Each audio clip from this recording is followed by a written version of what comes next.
I'm Colby Spencer, and this is Vantropolis. This is Vantropolis, a podcast about the happenings, the goings-on, and the general day-to-day life and antics of the underslept masses working in Vancouver's film industry. I'm no expert. I'm just nosy. And if you are too, let's do this. Vancouver-based screenwriter Kraig Wenman gets shit done.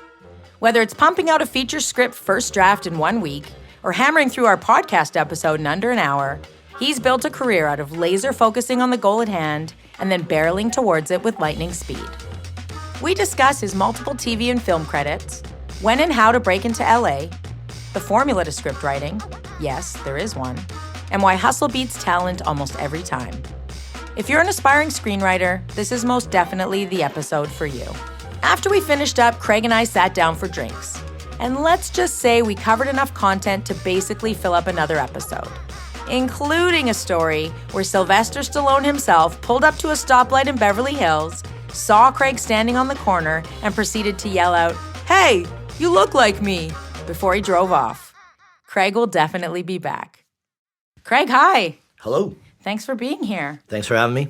I'm excited. I have not had any screenwriters, so I'm going to mine you. Okay. For all kinds of details, and a lot of them selfish because I always wanted to be a screenwriter. Oh, I guess it's not too late, but... It's never too late. It's never too late. We'll start with that. It's never too late. So you just got back from LA. I wanted you to tell everybody about that. It's so fitting that you're a screenwriter and you just got back from LA. That's like the cliche intro. It is, but I live in White Rock. I'm like a local yokel.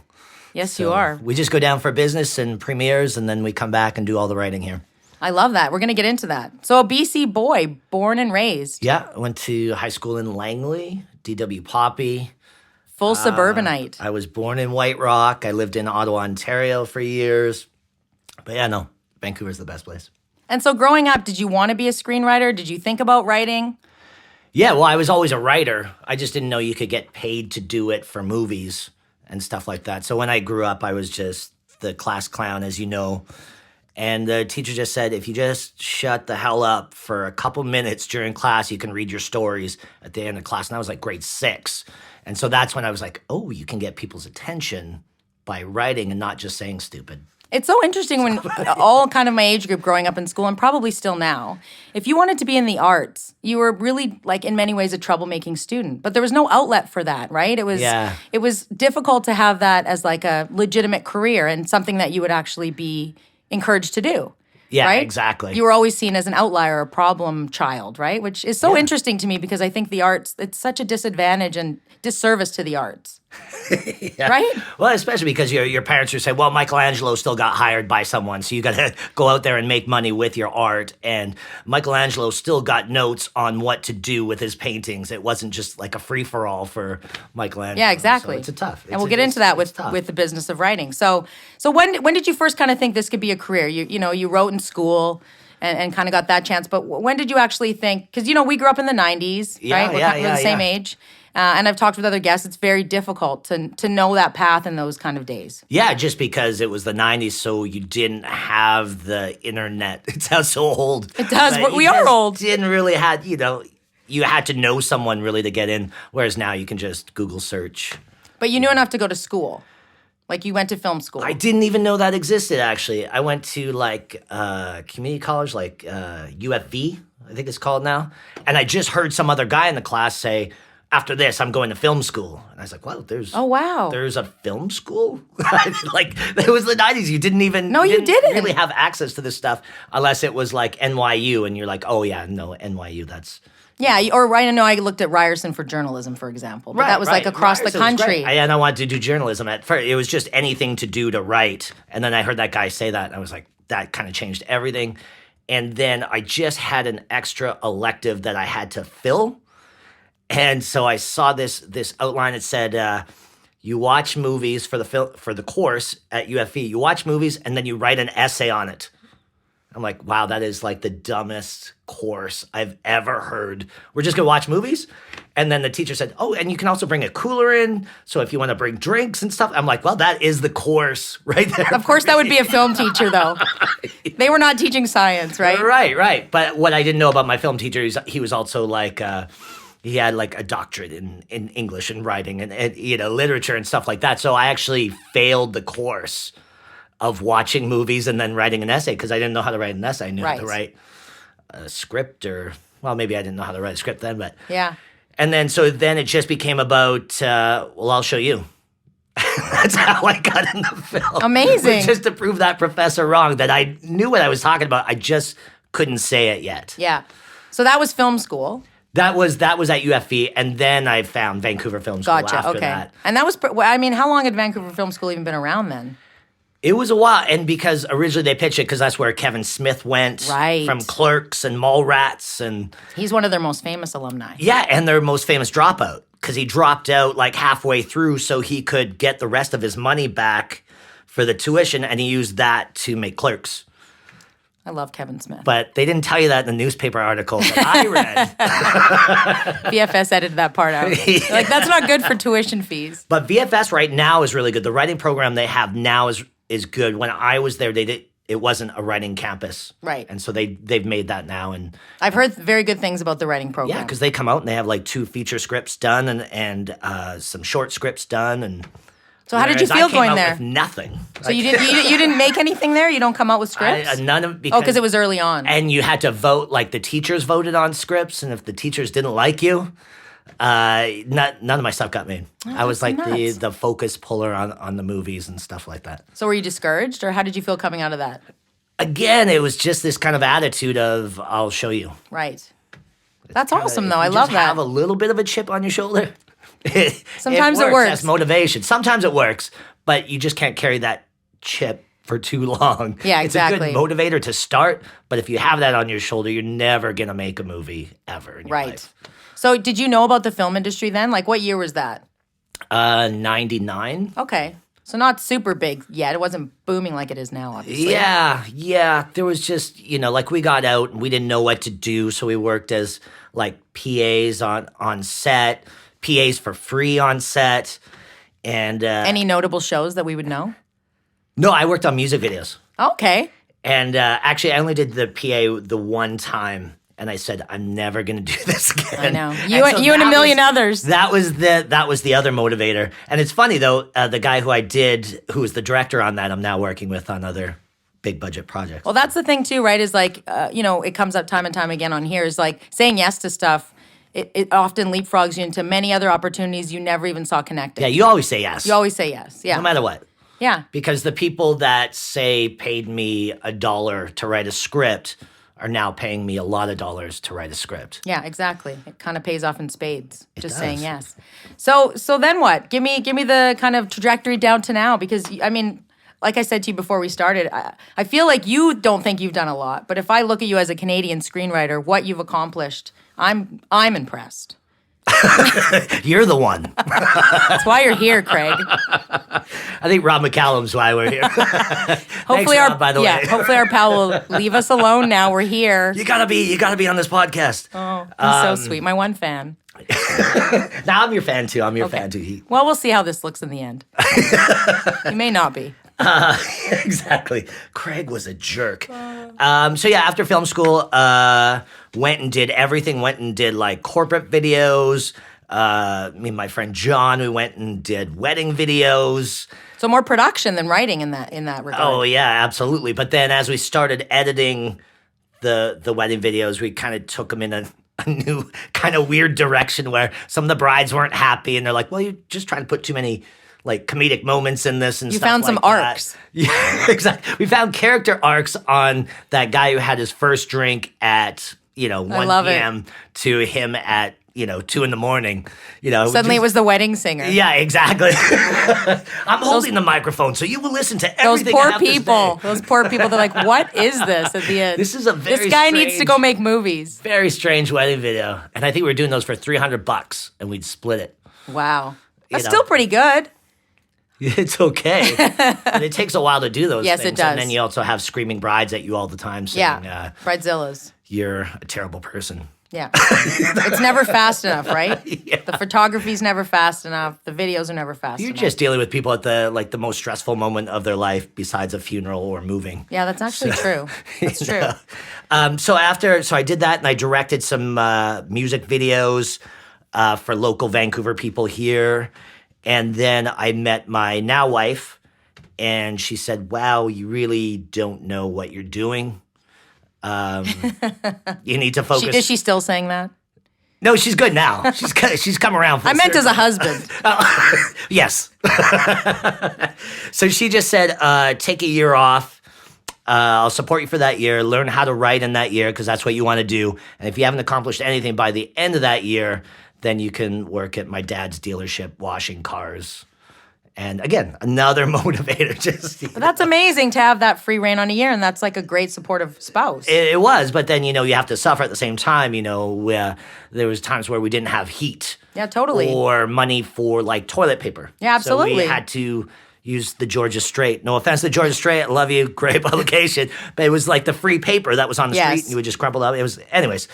So, you got to. So how did you start that year? Like, that was like day one of 365. Day one, I just treated it like a job. I just got up at 9, showered, and just went and at that time was writing like 8 hours a day because I thought that's what screenwriting was. You're supposed to do a job like a normal person, 9 to 5 type thing. And then I realized it's not that, but it helped me just get stronger, like, lifting. I don't think people realize how much work it is, right? And you listen to many podcasts. I listened to, like, Elizabeth Gilbert did a masterclass on creativity I listened to, and it actually spurred me to start this podcast. Oh, cool. I was procrastinating forever. Yeah. Like, total perfectionist, scared to start. And I listened to her and I was like, there's zero excuses now. She's literally just telling me to just go do it. And she set an egg timer every morning for 30 minutes. And she's like, even if I sulked and it just buzzed off, that was my day. And I was okay. That was my 30 minutes. And sometimes I wrote for 2 hours and it went off and I just kept going. But I don't think people realize it's like that day-to-day routine. You can't just like sit down and miraculously write a script and have success. Like, right. It's just, you just have to fail your way up. And just fail a little less each time, or even fail more. You learn more from that failure than that victory, for sure. Treat it like a job and you'll get it as a job. Treat it as, I'm going to wait around for inspiration. You'll be waiting all day, sulking and crying and checking Facebook and Instagram. And like most writers. Trying to get likes and stuff. Like all the writers that I know. So you really I love that you liked mysteries. You kind of watched like mystery stuff with your mom. Tell me a little bit about that. I love that little piece that it kind of spurred some of your kind of cool mystery stuff that you wrote. Well, that was actually when my mom went into labor with me. It was like a Sunday night mystery movie. They used to do these big mystery movies every Sunday, kind of like Murder, She Wrote type thing. And then right as a credit roll, she went into labor with me, and I was born after a TV movie. Oh, my gosh. So Talk about destiny. It was sealed in fate that I'm going to be writing for Vancouver TV movies. That's amazing. Which is cool. And then growing up, we always watched the Murder, She Wrote and the Poirot and anything, the Father Dowling mysteries, anything like that. Did you read mysteries at all?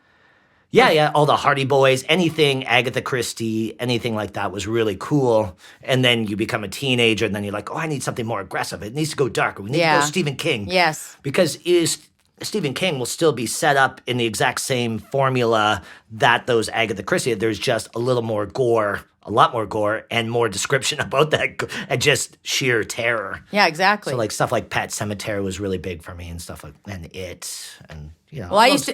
Did you get paranoid? I used to get paranoid reading all those like thrillers and detective stories and mysteries. I would think people were following. Like I would like get neurotic. Oh, no kidding.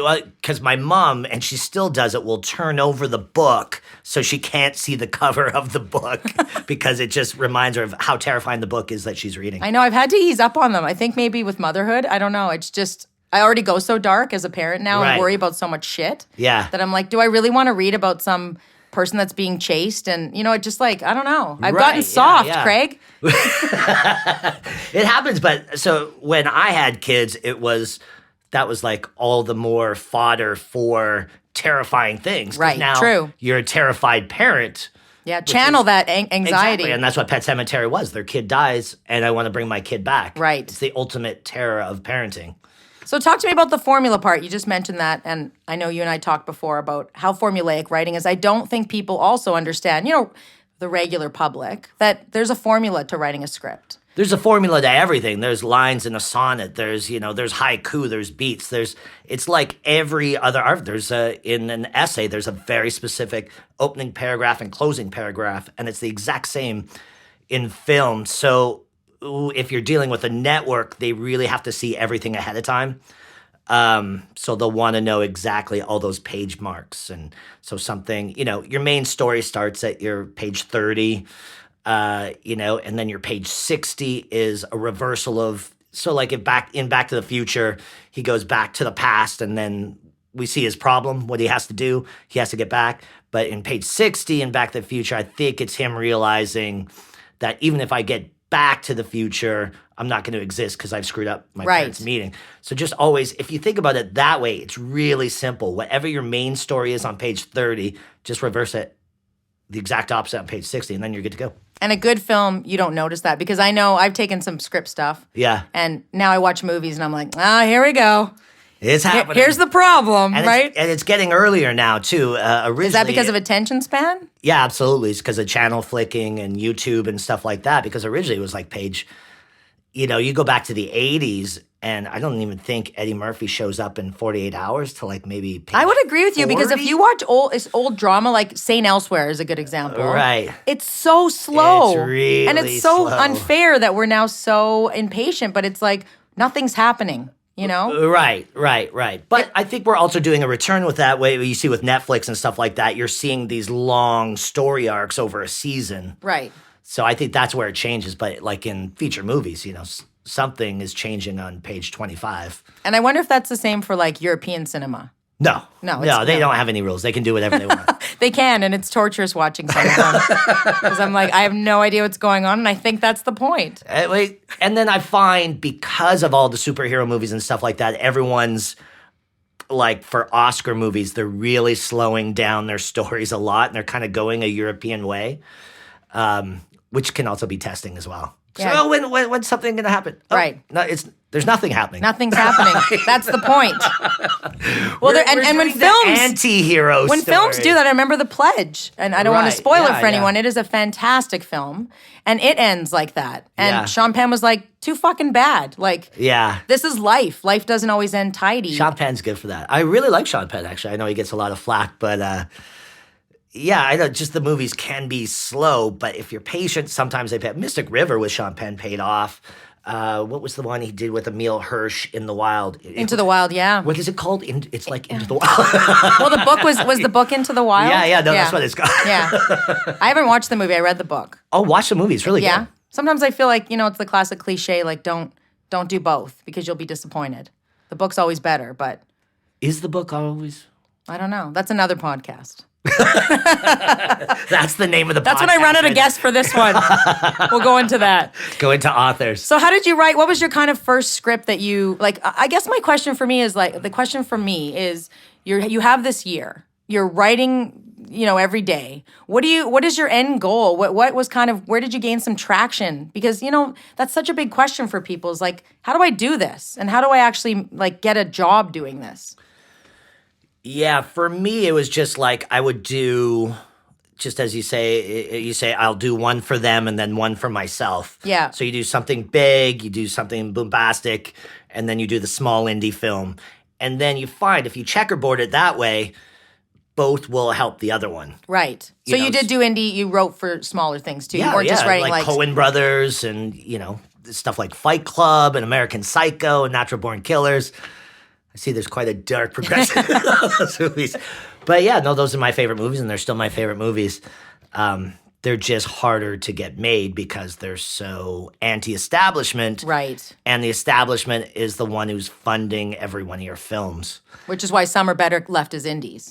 Yeah, for sure, absolutely. Or like Canadian content, if you can get it supported and financed. You know, but then it has to have that element of Canada. Yeah. And I don't know how like I don't know how PG they are with some of that stuff in Canada. Yeah, no, we're just getting funding right now on a true story through Canada. I just talked to him today. It's about a bank robber. It's a true story. He breaks out of jail, meets the love of his life, and he's still on the lam, so he has no way to make money. So he robs 59 banks in 3 years and makes $2.5 million in the 80s, so in the mid 80s. And I don't even know this story. I know. And that's the thing. We have so many Canadian stories that, we don't tell enough of them. Yeah. And everybody has their eye in America. I get it. It's a mass market. Yeah. But, the way Europe kind of fosters their own content, I wish we would do more of that. Well, sometimes we do, and sometimes it's a very specific voice, especially for East Coast. East Coast is very more Europe than Vancouver. It's like, well, can't we do a combination of them? Yeah. Whereas East Coast, no, we're doing this. Yeah. And so you get some really weird. And do you mean like films. Quebecois, or do you mean more Maritimes, or? No, I mean like Ontario and Quebec and all that stuff, which is good because you'll get some really great stuff from Don McKellar and all those guys. Like Hardcore Logo's a really great movie that kind of shaped my life. And, but they're few and far between just because funding's tough. So did you see a career in the States? I mean, everybody looks to LA, of course, right? You want to be a writer. Yeah. You obviously turn that way because you see the successes there in Hollywood. Yeah, because I couldn't even get a meeting in Vancouver until I went to LA, and then the LA producers introduced me to that So ironic. person who turned me down. And that person I still work with like every day. We're talking about you. We're talking about you, Front Street. Oh, Front Street, yeah, yes. Yeah, love you, Harvey Kahn. Tried and true. Yeah. Oh, he's a great guy. So what was your kind of TSN turning point here? To me, I want to know when you kind of had that break in your own mind that you felt you'd move from just, trying to get this career to actually feeling like what got made? What was something that got made that was a big moment for you? Oh, the stuff that got made at first was just like really, really terrible stuff. But, a bad credit is still better than no credit. And you got paid for those? Yeah, barely. Yeah. So let's talk about that too, the optioning of a script. What is that for people that don't know? Oh, it's great. It's just, you just write the script and they say, we'll give you a chunk of money now. And then if it gets made, we'll give you a bigger chunk of money. So for the first, 3 years, I just lived off option money of stuff I knew was never going to get made because it was over a certain budget and stuff like that. So then I just wrote something specifically for $1 million budget, and we shot it for like 80 grand, and it was the worst thing ever. It was just so disheartening to watch the premiere of this movie, and you're like, oh, that's the worst movie ever, and then your name's on it. Right. But, and we talked about, is it better to just have something made, like you write it and you get option and it never gets made? That's a tough call, because you might write something, like I thought about that, if I want to write a feature and I had an idea, but it's like, do I want to sell it or do I want to make it for cheap? Like, what's the right choice? There's no right choice. Yeah, it just depends on your story. Yeah, for sure. You want to let it go because once you let it go, you also lose a lot of control, right, as the writer. But you lose all control. As a writer, you're an employee. You're working at McDonald's. There's a manager that's above you. There's that's a good way to look at it. There's a guy working on lettuce that's higher than you. Yeah, right. Mopping the floor. So there's always, if Martin Scorsese's not getting final cut on his films, unless he works with Netflix, then he does. It's a slippery slope that you're on. You're an employee at the end of the day. Again, do a painting, write a haiku, but for this, it's a very specific business and it's a collaborative business, unlike probably any other business out there, because you're getting notes from people who have a degree in business administration about story. So it's always just like. But at the same time, you're going to meet some really great execs as well. But just like any job. But that's what's great about screenwriting and making film is if you don't like your boss, you'll have a new boss the next movie. Yeah, exactly. Because it's so fluid, right? Yeah. It's like advertising was like that too. Yeah. Nobody stayed very long. Well, that's why I started out in advertising and before all the film. And it's like, I want to do marketing. Well, and a lot of people say like 30-second commercials are short. They're basically the same arc, right? You have the same sort of beats, but you have to do it in 30 seconds. Yeah. And you can hone it by writing so many, obviously you burn through scripts. Oh, I just love that. I just love to see how you can hook people that quick on a first image and then give the twist on that image. And you can make someone cry in a commercial. I know. You're probably a better writer than most writers out there, I know, and I don't know if it's easier or harder because it's the same thing, it's just condensed. I don't know. You still have to hit the same points. Yeah. Oh, absolutely. So when was your first trip to LA? Had you been like when you were a kid and stuff? Or we like go Disneyland down every and all summer that kind to of thing? Disneyland, and we go to Hollywood, and we go to the Sunset Strip, and try to see all the rock bands of that time. But we were just too young. Doesn't it feel so like a veil of secrecy when you're young and you go to Los Angeles? Yeah, and you just think it's going to be a gold-plated streets, and then you realize that the streets aren't as nice as the streets in Vancouver. Yeah, like Hollywood Boulevard. I didn't realize Hollywood Boulevard, there was like prostitutes. Oh, yeah. Like that was a fall from grace when you go there and see all these stars and you're like, where is this? And you see which way did they shoot this from on the TV? Stars. Good, because Hollywood Boulevard's not even like Granville Street's nicer than Hollywood I know. Boulevard. And it was just heartbreaking because I think Hollywood and America tends to really glamorize. They glamorize it, for better or worse. And so as a little innocent Canadian, you go down there and you're like, this is all it is? There's a lot of cracks in the sidewalk. This is LA. And there's garbage everywhere. So what was your first kind of flight down work related? I won a contest, a screenwriting contest. And so my mom paid for my ticket. I love that. How old were you? Too old for my mom to pay for my ticket. You know what? Maybe you're never too old for your mom to buy you a ticket to LA. Come on. Maybe 21. That's not too old. Okay, well then I still lived at home, for God's sakes. I was working at Earl's. You were flying to LA with a screenplay. Like, come on. I was drinking at Earl's at that time. I probably overserved you a few Earl's times. Did you work at? I don't want to talk about it. In Surrey. I worked in Surrey. Oh, wow. Kraig. Oh, that was the tough Earl's. Yes. Oh, I have some stories. I had to call 911 once. Really? For a man that broke down the doors because he took a steak home and it was cold. And he called me back and said he was coming for me. Wow. Yes. See? And why was I being a manager? I was like 5'0" and like 23 years old. Sorry, Earls. That's terrifying. I'm coming back. But it kept me edgy. I like it. I pull it out. When I need to pull it out, I do, right? Life experience. The Surrey's always there just under the surface. Yeah, If I need absolutely. to, shank someone, I will. Exactly. It's and then it's only like a 15-minute drive from here, really. That's right. 20 minutes. Yeah, just close enough. And just far away enough. So you're on this flight. Yeah, you won this contest. I didn't win the contest. Oh. I placed in the top 10, and then the top 10, they were going to read out like all the stuff. And they hired like actual professional actors to read it, which was cool. I can't remember any one of those actors' names. But at the time, they were like all the people you would know from the shows like Malcolm in the Middle and stuff like that. And not the ones you know from Malcolm in the Middle. But That's pretty cool, though. How'd you even know about the contest? I just found it online. It was like right at the beginning kind of the internet, really. Like it was, I'd read about it. Did you have a like Unix account? I did not. I had a AOL account. I had a Unix account at SFU, and like I had one person that emailed me. It was another student. Like nobody was on the internet.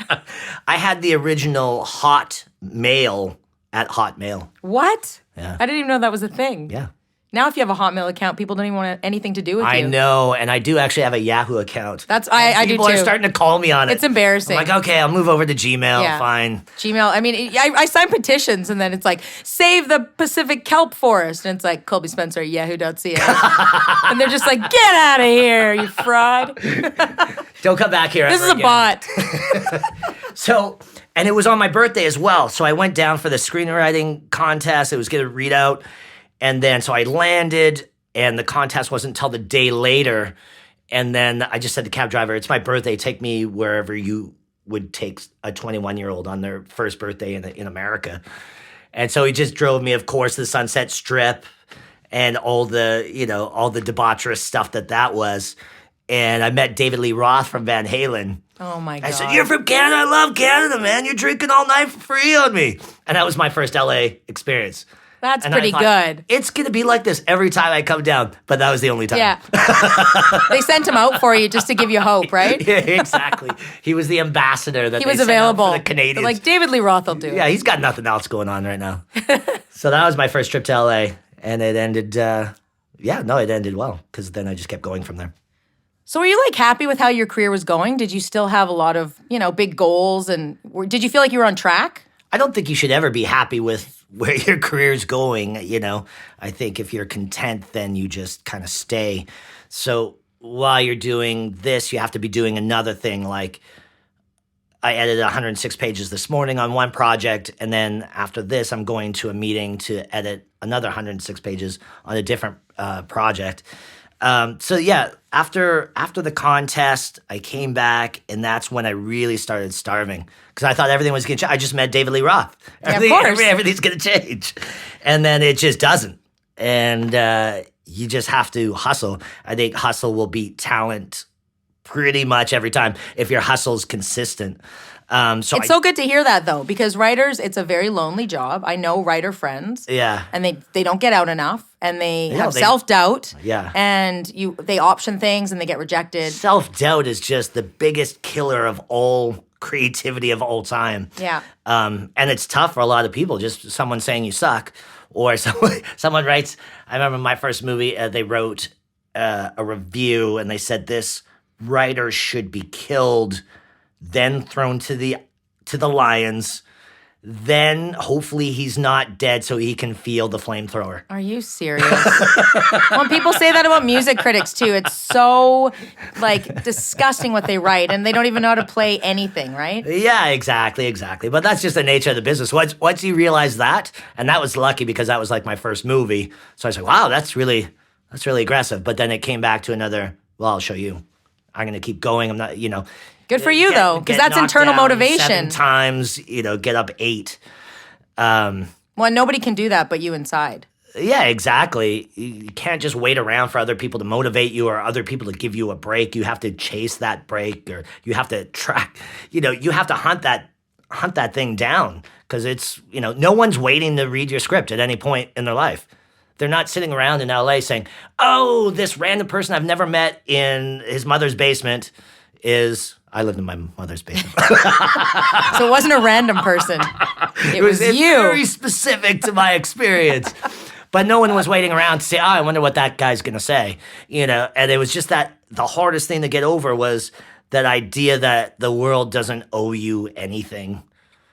You just got to get over that. You got to get over the idea that an idea is not the best just because you thought of it. Mm-hmm. An idea can always be better. It can always be rewritten and improved. And it's just that idea of separating yourself. And, you have to send your baby off into the world. You give your script away, you sell it. It's not yours anymore. You have no rights to it. They can offer you to rewrite it, or they don't, But and you can lose writing credit, right, if so much of it is reworked? Is that true? Yeah. Oh, yeah, for sure. But usually the first writer in, even if they don't really have anything, they get credit. Okay. And what about trademarking and stuff? How do you protect your stuff? And that was early on. Did you know all those things? Yeah. Well, I started researching copyright and trademark and all that stuff. But at the end of the day, you can't really, because even if your script, the idea will be really great, but your script's terrible, they could still take an idea. So you can register it with the Writers Guild so you have some proof of it. Mm-hmm. But the more detailed your work is, the less likely it'll get stolen. But that being said, I've had stuff stolen and made into major motion pictures. Really? Everyone listening, if they're still listening to my cartoon voice, they've seen them. That's disheartening. Yeah, because there'll just be a good action scene or a thriller scene. Oh, yeah, I remember a script I read 3 months ago. We didn't buy it, but this was the idea, and that's just kind of... Well, and that's advertising, too. They take spec work. Yeah, right? exactly. And a lot of people are against spec work now for that reason. No, we have a great reputation. We've given you our ideas. We pitched it. Yeah. We're not giving you spec work. Yeah. Right? But... So how was the film industry here for you? Did you have a leg in here at all, or were you just looking to the States? I had no leg in here until I went to the States. And I did that through, there was a site I was using. It was like an online brokerage called inktip.com, which they don't pay me any money, but they should. But it was just a way for an outsider to get into the business. And what is Inktip for people that don't know? It was just, you can go up and just put your story premise, and you can upload your script. And then people in the industry can just go through like Google. It's like Google for scripts. Oh, so if you're looking for, like a single white female type script, or A Hand That Rocks the Cradle, or, any type of script. You can search. You type in those search items, you type in the budget, and it comes up. And then they can download your script, and you see exactly who downloads your script. And do you pay to be on this? Yeah, I don't know what it is now, but I've been on for a while. But that's amazing. That connects you so quickly to a million other people. Yeah, it's worth more than contests because also agents and managers go on there. So that I didn't even know that's how people look for scripts. In fact, I had no clue how people look for scripts. Yeah. I thought it was this inside little upper echelon of people that you cannot penetrate, Yeah, well, it certainly is, but then you get, someone who's an assistant downloading your script and taking it to their boss because it's how they get their promotion. Right, if for they finding find something that's really good and really random off of someone in Ohio or wherever, it's I've seen that a lot with something music too, like obscure bands getting success on TV shows, right? Yeah. I listened to a podcast of this guy that just sources that. Yeah, those really cool. Well, that's how Journey found the replacement singer, right? Is it going through YouTube? Oh, I didn't know that. Billie Eilish got famous just doing stuff on YouTube. Yeah, YouTube was she's like the number one. YouTube was a big. I mean, I don't know if it's still as big now of being able to really catapult yourself to get MySpace before that was. Oh, MySpace. You're dating us now. Friendster. Yeah. Were you on Friendster? I was never on Friendster. Friendster was like the original Facebook. Like how many Right. friends could you have? Right. Really? Yeah. Right? And then it just disappeared. Let's talk about garage sale mysteries, Kraig. Okay. I want to take a hard right turn and talk Sure. about garage sale mysteries for a couple reasons. Obviously, we can get into the Lori Loughlin kind of scandal, and the reason I want to talk about that is more just how it affected you, because you can be at the mercy of a lot of these bigger things that happen in Hollywood and LA and the film world that are nothing to do with you. Yeah. But you're like collateral damage, right? You're lumped in with that. So tell me about the garage sale mystery stuff, because I have to be honest, I'd never heard of it. Right. And I went and looked it up, and I was like, this is a fucking smart premise. This is a good idea. It's just huge. It's a good idea. Follow. It was the number one show on the network. And how did you come up with that? Like, for example, I came into it because it was already a series of movies, and it was just through someone I met on Inktip. We had written a really bad movie for Sci-Fi Channel, like in 2008. What was that called? Fireball. Okay. I feel like my husband started his career in lighting on many of those. I tell you, probably. But like Ian Somerhalder was the star. Yeah, I know him. A really handsome dude from Vampire Diaries. Yes. And local Al Ponovic, who's equally dreamy. So that was just the director from that one, and he just remembered that I could write banter between the leads and stuff like that. And I had just got into Hallmark through another show that was called Murder, She Baked, which was like Murder, She Wrote that I watched when I grew up. So it's like, oh yeah, I could do that. Coming full circle. Yeah, I could do that completely. Your mom's like, please take this one. Please take this. I will be proud of you only then. And so then that out of Murder, She Baked, they said, well, this guy can fill in for their main writer who created the series was retiring. Oh, okay. And so I got to take over the series. Very cool. Just randomly. And it was fun. It was a great experience. And then the ratings did really well. And filmed here.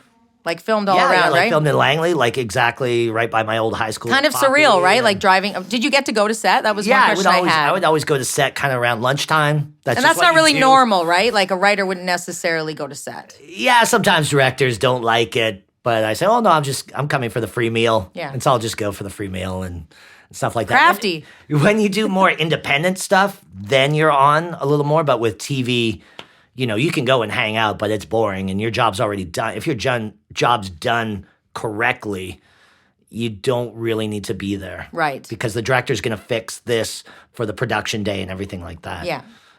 Sometimes they'll call me, like when the FBI is arresting your lead actor and say, okay, we have to shoot something today. What can we shoot today? Right. So I had to go on set and try to rewrite the movie as we were halfway through filming.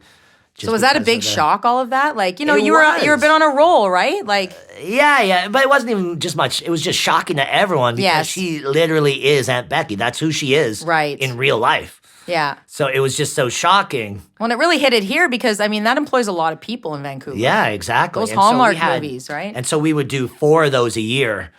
And then just halfway through the second one, everything happened. And then they're like, we're shutting down. And, so it was kind of a shocking day. Absolutely. At the same time, it was then going back to that, well, I'll show you, I'll get out of this kind of mentality of being in film school and at UFE and that teacher. It's just, you always just have to be, I'll show you how I get out of this. That's amazing. And so you're like your own mystery. You're at like page 30.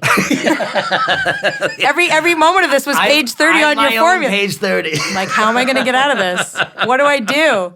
I love it. Yeah, so now I'm just doing all the other mysteries that they have, because they have they have the Hallmark channel, and then they have a side channel called Hallmark Movie and Mysteries and stuff like that. So now they're just trying to fill that void of the garage sale mysteries. Mm-hmm. So I'm doing a crossword mystery, which is Lacey Chabert. She was on Party of Five. Yes. And so we're shooting 3 more of those right now in Toronto. And then I'm doing another one, which I'm not allowed to talk about, with Jesse Metcalf. Cool. And we're going to shoot in Victoria like next month. That's exciting. Don't worry, you don't have to cut that out because I didn't give the title or anything like that. I'm not cutting it out. We have to keep Jesse Metcalf in there. Oh, yeah. For the ladies. He's dreamy. He's dreamy. He is dreamy. So have you been on set in LA too? Have you ever been on set? Yeah. I would love to know your observations for Vancouver set and LA set, yeah. I think, I don't want to piss anyone off, but I think Vancouver crews just do a little bit faster. Isn't that interesting? Than everyone, just because, we're shooting 8 to 12-page days, and then in LA it's just a little bit slower. You can get some cool, like, we have a lot of big talent here in Vancouver, and even a day player will just come in and do one monologue will be really good, just because they're trained to be quick. Right. Whereas I think they have a little more stall time in LA. And also, I would say, is it harder to break in? Like I've heard people say in terms of crews, there's a lot of nepotism and family, like inroads in terms of getting work in film in Los Angeles. Would you agree or disagree with that? Yeah, no, definitely. But I would say you kind of have that here, but I think it's easier to work your way and build your resume here and then go down, work your way up. Get a little cred. Get a little cred. Then you go down there and you get street cred on an LA production. Then you come back here and your paycheck goes up. Yes. Oh, you were just on that LA film? Isn't that funny? Yeah. And again, I hate to do parallels with advertising, but leaving an agency and going to another one. Yeah. And then coming back. Makes the other one jealous. And you then make more you money. came back. It's so Thanks ridiculous. for coming back, and then they're baby. like, we can't keep anybody. And it's like, but stop this with the ping pong, right? Yeah. If you want to keep someone, just keep giving them a raise. Exactly. But they just don't do that. Yeah. You kind of have to bounce around. Yeah, no, absolutely. And so how's the food in LA on set?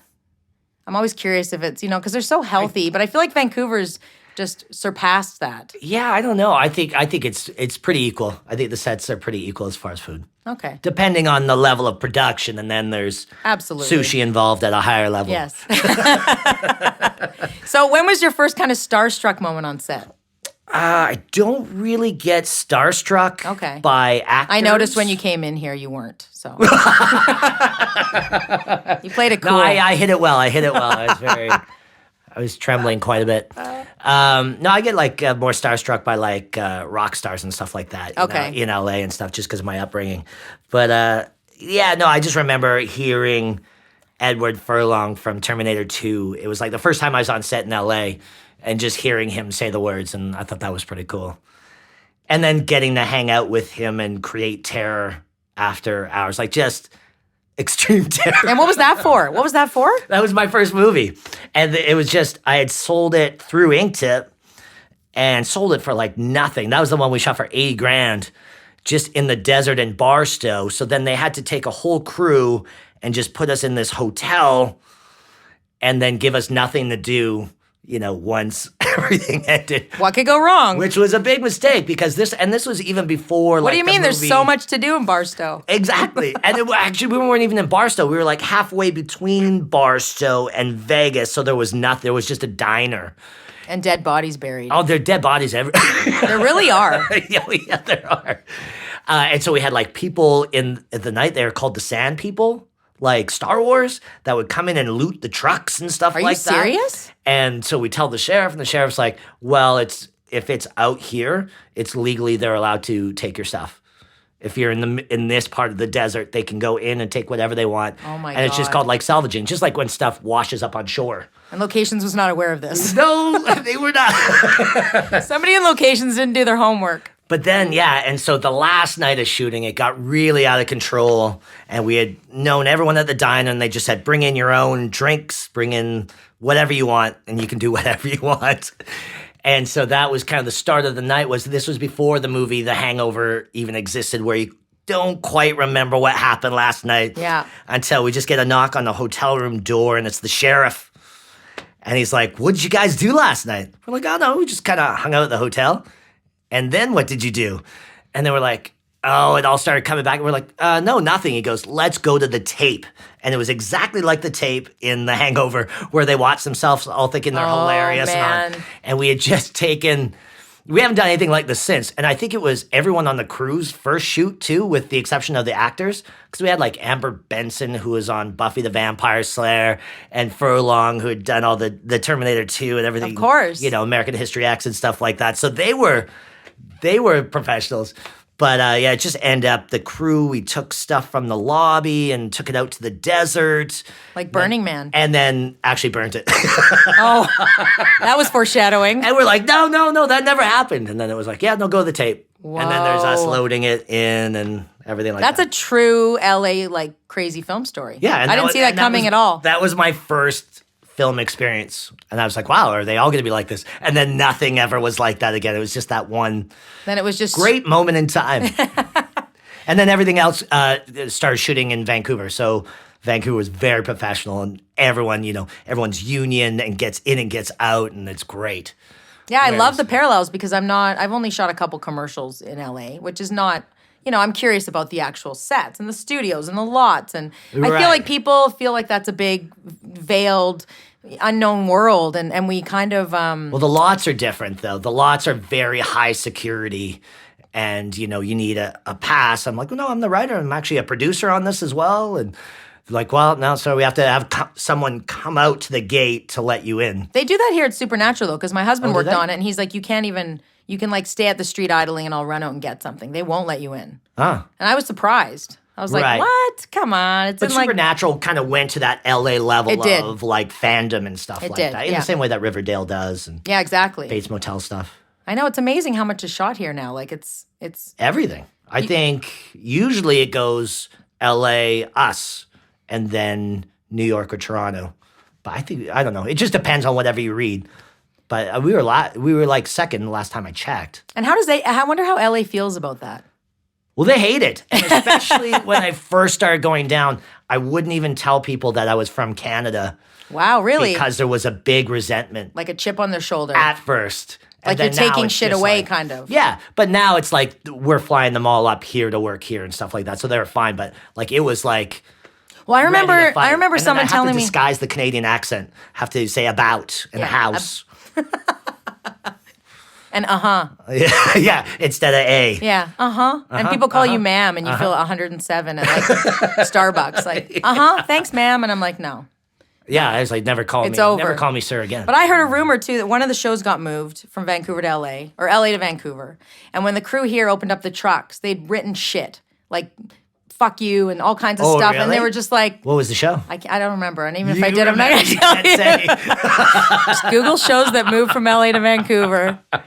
And yes, the crew was like, ouch. Like Canadian crews are just like, it's not us. What do we do? Yeah, exactly. And they're just so angry. And it's like, stealing that little American brother jobs. feeling of just like, Yeah. And really a lot of them would love to be in LA, Yeah. They'd love to have that whole vibe. So how often do you go down to LA, you were saying? I'd go like 5 or 6 times just to take meetings and schmooze and. So you don't feel like you need to live there, like forgetting you have a family and stuff here. Right. If you say you were single. No, absolutely not. Okay, that's great. Yeah. Because that's rare. I do not hear that often. Everyone thinks they need to move to LA. No, and you definitely don't want to go to LA before you have some type of credit up here, because I think a lot of people go to LA right away out of film school or acting school or whatever. Too soon. And then you get down there and you don't know anyone, or you know one person, you have a roommate or something like that. And then you're just working as, you're working a server job while trying to be an actor and everything like that. Or you can't even get hired because you don't have a visa to work down there. Is it as daunting as people think? Is it as magical and crazy in LA to get into that world as people think, now that you've kind of seen both sides? I'd love for you to break any misconceptions, right? To break from being a waiter to being... No, just of LA being this hard to reach place for film and being able to get in as a writer? Or... No, absolutely not. No, I think it's easier than ever to get in. It's just harder than ever to get something made, right? Because of the stuff that's being released theatrically. You know, you're competing against Avengers.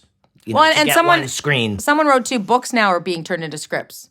Like it's easier to sell a book than it is a script, and that's a new thing. Yeah, so that's what it's showing success twice kind of thing, right? Write a book, and even if it's a bad book, we're probably going to turn it into something. Or a graphic novel I think is even better because you can also build a cult following around the net and stuff, and then you also see visually what it's going to look like on screen. So I'm sorry for my ignorance. Is a graphic novel like a comic? It's a comic that's like novel length or novella length. Okay, gotcha. So that's what I would say to people. You know, make friends with your artist. Wow, that's such interesting advice. Who can do comics, you know, and get something off the ground. Or if you have an idea, you know, write it as a script and then hire someone. You could pay them like $5,000 to $7,000 to do all the graphic novel stuff, and then you take that into your pitch meeting. That's what I would say to do. Well, and a lot of people I know too, they do like pitch package stuff, and they don't actually write anything. You know, they're writing their little premise and their little book, whatever you call that. Which is great, but if you're up against another package that has a script, you're going to lose every time. Right. Yeah, I wanted your thoughts on that. Yeah, you know? yeah. It's everyone, and that's the thing with LA, and certainly here in Vancouver. Of course, everyone has an idea. Everyone has a script. It doesn't necessarily, make it a good idea or whatever. But if you have a script, you know, you can edit a script. You can't edit that blank page of this is what I want it to be. You're never, well, I don't want to say never, but if you're going up against someone that has a script, you're going up against everyone else. It's not like, you know. Yeah, I know what you're saying. That's really good advice because it's really hard to know those things sometimes being here, Just get a script done. Yeah, and just write it. Get those typos out at least. Yeah. And just make those 10 pages the best 10 pages you've ever read, and read the first 10 pages to every one of your favorite scripts, and then adversely read the pages of the biggest seller. Those first 10 pages are everything because a lot of people, especially assistants, when you have like 20 scripts to read on the weekend, you're just going to read the first 10 pages. You're going to read the first page, and then, you know, it's all about that first 10 pages. If you can get them past that first 10 pages, you can make a sale.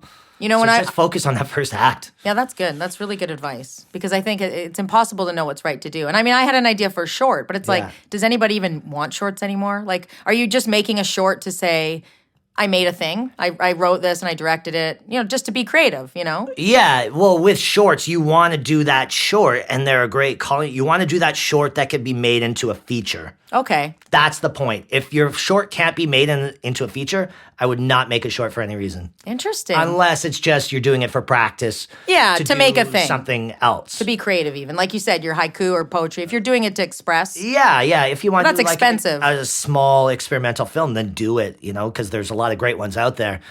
But you want to use it as just a launching pad, a diving board to get to that feature. Let's just just really focus on the characters and focus on the twist. And I would say make your short as weird as possible because that's what stands out. Yeah. You don't want to do, you know, like a Hallmark short. You don't want to do a Lifetime. You don't want to do a sci-fi. You want to do something really weird. Mm-hmm. You want to do there's like Swiss Army Man. Did you ever see that? And it was just like a dead corpse for the whole movie. Yes. That got like tons of press of like, what the hell is this? Napoleon Dynamite was a short film like that, right? Right. And that's how they got their funding to do the big one. So just as much as your voice, and that's the only thing that separates you from other people. Everyone can come up literally with the same idea for an action movie or a thriller, but it's the way you tell it that separates you from everyone.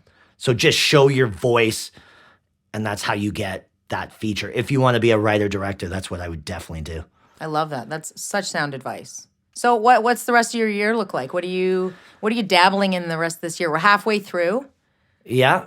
Okay, I got some Hallmark mysteries coming in October. Is that the crossword ones? Yeah, those come out. I think there'll be 3 of them or 4 of them. Well, I'm writing the 4th one, so maybe they're just 3 of them. Anyways, they're coming out in October. And then the other Jesse Metcalf one is going to shoot soon, so it's probably coming out around the same time.